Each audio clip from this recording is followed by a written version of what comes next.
Hi friends, ಇವತ್ತಿನ recipe ತುಂಬ ಈಸಿಯಾಗಿ 10 ನಿಮಿಷದಲ್ಲಿ ಮಾಡುವಂಥ ಚಿಕನ್ ಗ್ರೇವಿ. ಬೇಕಾಗಿರುವ ಸಾಮಗ್ರಿಗಳು: ಚಿಕನ್, ಎಣ್ಣೆ, ಚಿಲ್ಲಿ ಪೌಡರ್, ಅರಿಶಿನ, ಕಲ್ಲುಪ್ಪು, ಟೊಮೆಟೊ, ಈರುಳ್ಳಿ, ಸಾಂಬಾರು ಪೌಡರ್, ಕೊತ್ತಂಬರಿ ಸೊಪ್ಪು, ನೀರು. ಮಾಡುವ ವಿಧಾನ: ಮೊದಲು ಒಂದು ಬಾಣಲಿಗೆ ಎಣ್ಣೆ ಬಿಸಿಯಾದ ಮೇಲೆ ಈರುಳ್ಳಿ, ಅರಿಶಿನ, ಉಪ್ಪು ಹಾಕಿ ಫ್ರೈ ಮಾಡಿ, ಟೊಮೆಟೊ, ಸಾಂಬಾರು ಪುಡಿ, ಚಿಲ್ಲಿ ಪೌಡರ್ ಹಾಕಿ ಎಣ್ಣೆ ಬಿಟ್ಟ ಮೇಲೆ ಚಿಕನ್ ಹಾಕಿ ಚೆನ್ನಾಗಿ ಫ್ರೈ ಮಾಡಿ. ನಮಗೆ ಎಷ್ಟು ಬೇಕೋ ಅಷ್ಟು ನೀರು ಹಾಕಿ ನೋಡಿಕೊಂಡು ಮತ್ತು ಉಪ್ಪು ಹಾಕಿ ಚೆನ್ನಾಗಿ ಬೇಯಲಿ ಬಿಡಿ. ನಂತರ ಕೊನೆಯಲ್ಲಿ ಕೊತ್ತಂಬರಿ ಸೊಪ್ಪು ಹಾಕಿದರೆ ಚಿಕನ್ ಗ್ರೇವಿ ರೆಡಿಯಾಗುತ್ತದೆ.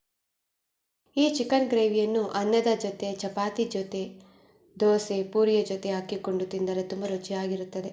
ನೀವು ಕೂಡ ಇದನ್ನು ಓದಿಕೊಂಡು ಅಥವಾ ನೋಟ್ ಮಾಡಿಕೊಂಡು ಟ್ರೈ ಮಾಡಿದರೆ ನೀವೇ ಕಮೆಂಟ್ ಮಾಡುತ್ತೀರಾ. ಇಷ್ಟವಾದಲ್ಲಿ please like, share, comment, subscribe ಮಾಡಿ, ಸಪೋರ್ಟ್ ಮಾಡಿ ಫ್ರೆಂಡ್ಸ್. Thank you.